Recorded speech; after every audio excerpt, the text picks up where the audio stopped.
Bohr ने अपने 5th point में स्टेट किया कि the difference in energy of two orbitals is not same.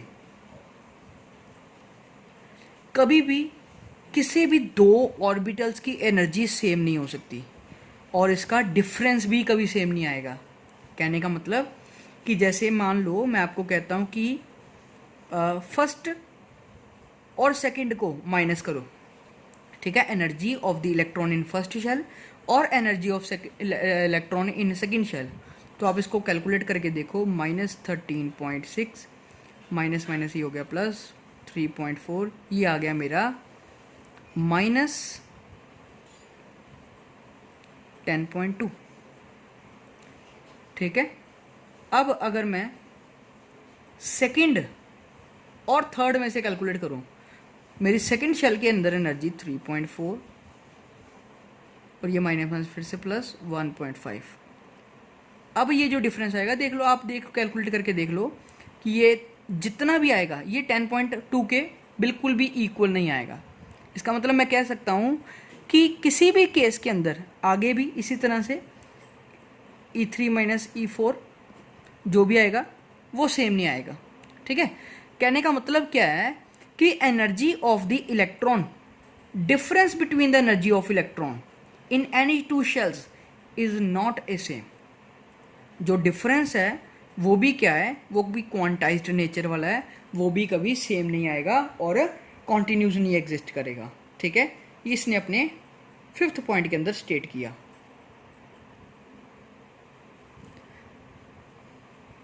अब 6th पॉइंट के अंदर इसने क्या स्टेट किया, एक चीज़ बता रहा हूँ, अगर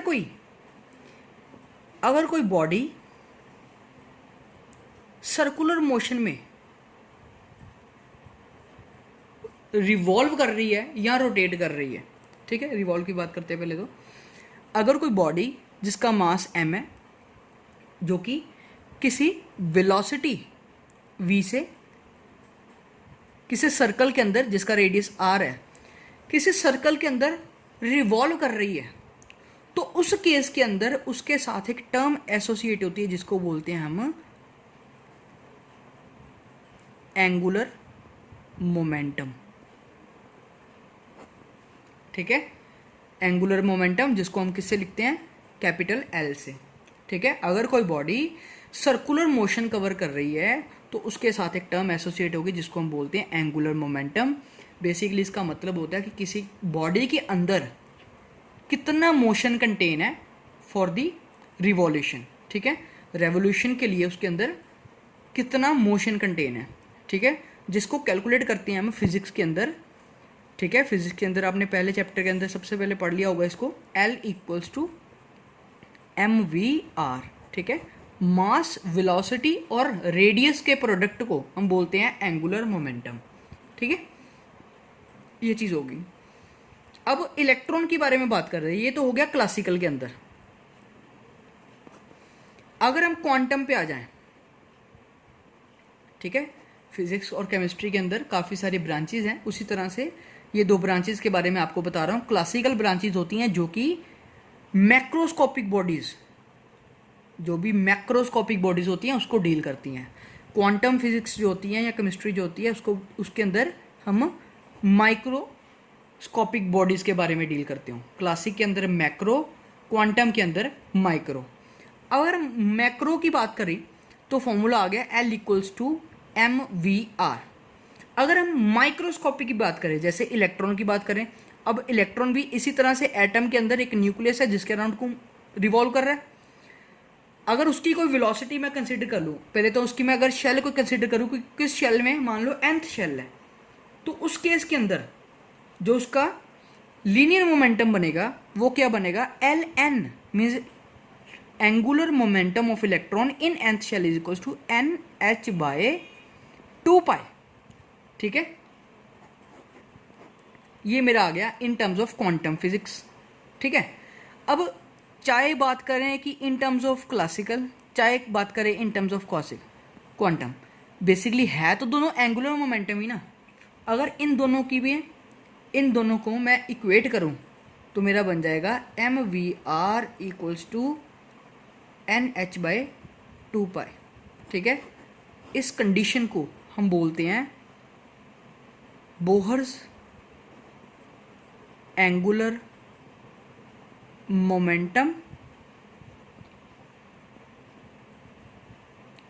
क्वांटाइजेशन कंडीशन। ठीक है, इसको बोलते हैं Bohr angular momentum quantization condition. इसको भी ऐसे कह सकते हैं कि इसके अकॉर्डिंग भी जो एंगुलर मोमेंटम है, angular momentum of electron is quantized. Angular momentum of the electron is also quantized as the energy of the electron is quantized. ये इसका मेन पॉइंट आ गया। फिर से इसको अपने दिमाग में रखना है कि एंगुलर मोमेंटम भी उसी तरह से क्वांटाइज्ड है जिस तरह से इलेक्ट्रॉन की एनर्जी इन एन एटम।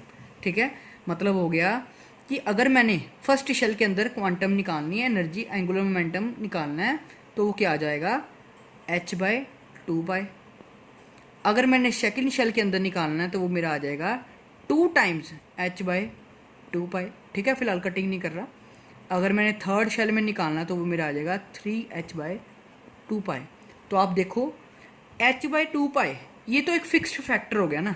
ठीक है, इसका मतलब क्या हो गया, ये क्या मेरा फिक्स्ड फैक्टर, जिसको आप आगे जाकर ना h बार लिखेंगे। ठीक है, आगे जाकर अब अगर आप हायर स्टडी पढ़ोगे तो उसमें आपको बताया जाएगा कि ये चीज़ क्या है, h बार। ठीक है, मीन्स इसको आप सिंपली याद रखो कि h/2 pi is a constant term जिसको हम फिक्स्ड फैक्टर बोलते हैं। ठीक है, इसका मतलब हो गया कि ये क्या है 1 इंटू एच बार। ये क्या चीज़ है, ये है मेरा 2 इंटू एच बार। ये मेरा हो गया 3 इंटू एच बार। अगर मैं आपको कहूँ कि 1.5 एच बार एग्जिस्ट नहीं करता तो वो आएगा 9। ठीक है, 1.5 H bar, 1.6 H bar means between and 1 and 2, 1 से लेकर 2 तक।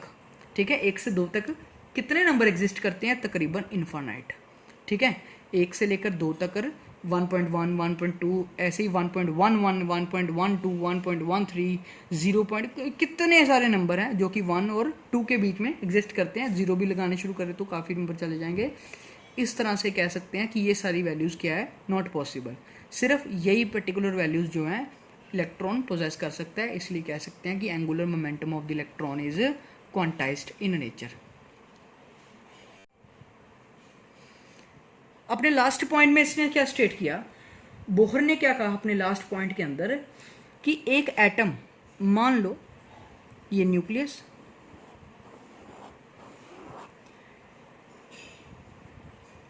मान लो ये एक इलेक्ट्रॉन है, कोई एटम शो कर रहा हूँ जिस केस में इलेक्ट्रॉन यहाँ पर प्रेजेंट है। ठीक है, ये इसकी फर्स्ट शेल है, ये सेकंड और ये थर्ड। ठीक है, फिलहाल ये दोनों क्या है, ब्लैंक। ठीक है, किसी भी शेल, किसी भी एटम के अंदर नंबर ऑफ शेल्स इनफाइनाइट है। आप ये मत सोचना कि इलेक्ट्रॉन जितने में है उसको ही काउंट करना है। किसी भी एटम के अंदर नंबर ऑफ शेल्स इनफाइनाइट है, बट हमें जो चाहिए इलेक्ट्रॉन हम उसको ही सिर्फ देखते हैं, इसलिए कह सकते हैं कि अभी इस केस में एक ही शेल प्रेजेंट है। ठीक है, एक एटम है, ठीक है, जिसके अंदर ये न्यूक्लियस, ये बाहर एक शेल के अंदर एक इलेक्ट्रॉन प्रेजेंट है। मान लो मैं क्या करता हूँ, मैं इसको हीट करना शुरू कर देता हूँ। ठीक है, मैंने बाहर से इसको क्या किया, मैंने कोई इसको एनर्जी देनी शुरू कर दी। ठीक है, heat is a kind of energy. मैंने बाहर से इसको गर्म करना शुरू कर दिया, मीन्स इसको मैंने हीट कर दिया। हीट करने पे क्या होगा कि इसकी एनर्जी, ये फर्स्ट शेल है, इसका मतलब इसकी एनर्जी कितनी थी यहाँ पर, -13.6 इलेक्ट्रॉन वोल्ट।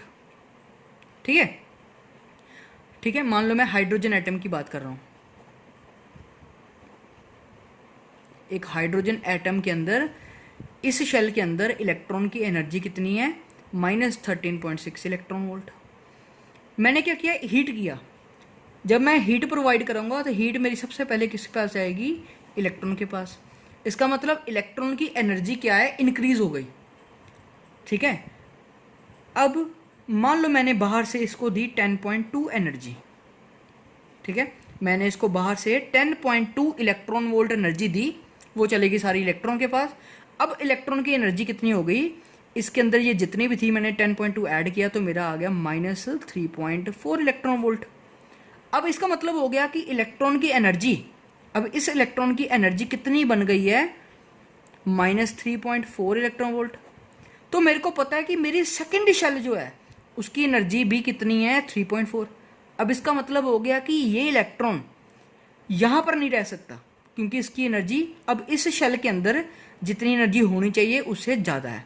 इसका मतलब हो गया कि ये इलेक्ट्रॉन अब जंप करके क्या आ जाएगा, अब ऊपर वाली शेल में, जो कि सेकंड शेल है।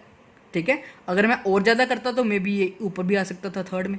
ठीक है, फिलहाल ये फर्स्ट शेल से जंप करके कहाँ पर आ गया, सेकंड शेल के अंदर। तो इस शेल को, जो ये फर्स्ट शेल है, इसको नेम देंगे हम इसकी ग्राउंड स्टेट।